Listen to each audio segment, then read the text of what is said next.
Danny knew this wouldn't be just another regular day by the lake.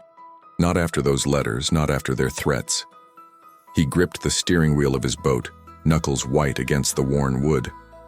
This time was different. This time was personal.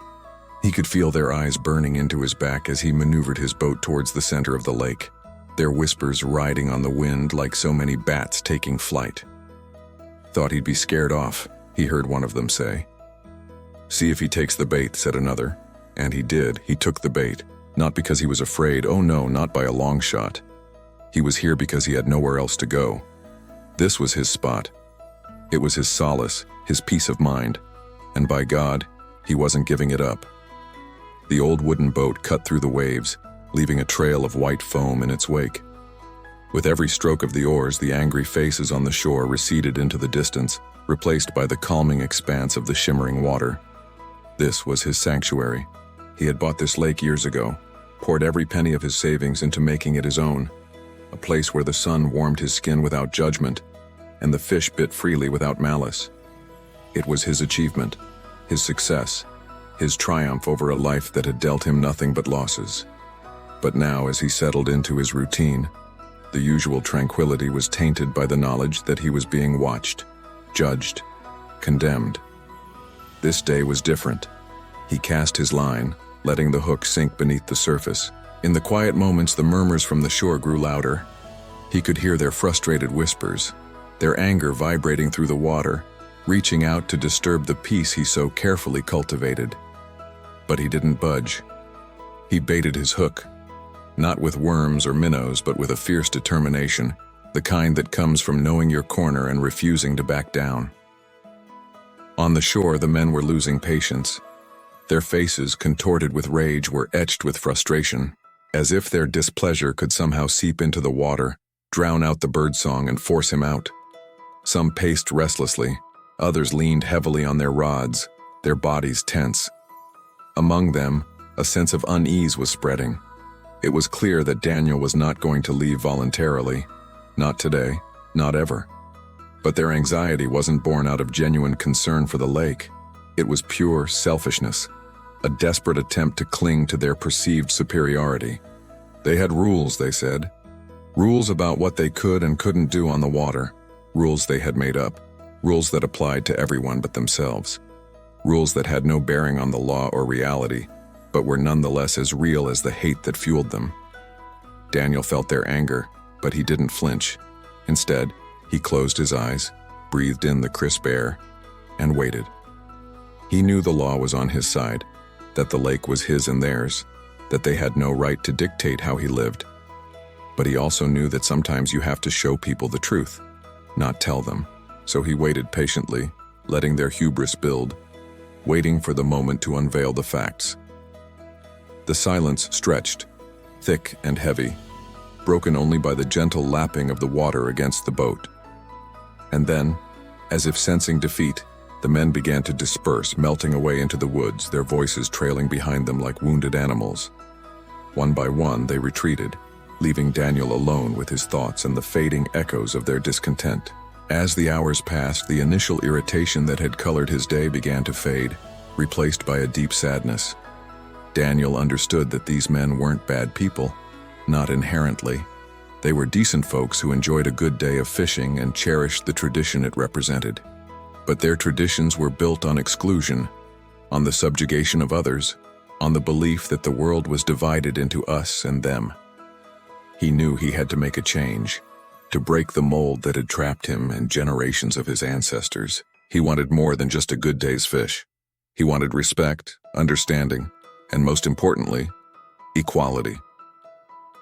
In the coming weeks, he began to make changes, small at first, but soon becoming more significant. He hired a local contractor to build picnic tables and install grills, transforming the lakeside into a space where families could gather and enjoy a barbecue. He organized fishing tournaments open to the community, offering prizes and bragging rights to the biggest catch. And most importantly, he started having conversations not just with his neighbors, but with people from all walks of life. He spoke to school groups about his experiences, urging them to challenge stereotypes and embrace diversity. He engaged with local leaders advocating for equal access to resources and opportunities. Slowly but surely, attitudes shifted. The lake became a hub of activity, a place where laughter and music filled the air, where diverse faces mingled, where differences were acknowledged and celebrated rather than scorned. The animosity that had once clouded their interactions transformed into curiosity, then into friendship. People began to look beyond skin color, beyond stereotypes, and see the person, the neighbor, the fellow human being. The transformation wasn't easy. There were setbacks, misunderstandings, and moments when progress seemed impossible. But Daniel persevered. He held fast to his vision, never allowing the negativity to extinguish the flame of hope that burned within him. As the seasons passed, the lake underwent a remarkable change.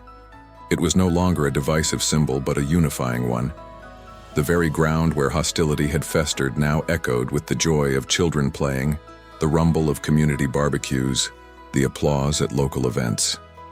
The lake, once a battleground of prejudice, became a testament to resilience, understanding, and the enduring power of the human spirit. Yet despite the progress, there were some who remained impervious to the change. The core group of men who had resisted Daniel's presence so vehemently never truly embraced the transformation. They clung to their prejudice, refusing to see past their own biases, and so they departed, seeking solace in smaller, more homogeneous waters. But their absence didn't diminish the significance of the change. Daniel had not just won the right to be at the lake, he had won the hearts and minds of a community, proving that acceptance and understanding could conquer even the deepest-rooted prejudice. One crisp autumn afternoon, years after the confrontation, Daniel sat on the dock, a fishing rod bending gently under his weight. He was surrounded by his family and friends, their laughter mingling with the cries of gulls overhead. Looking out at the shimmering expanse of water, he couldn't help but smile. The lake was alive with activity. Children splashed in shallow waters, their parents watching with amusement.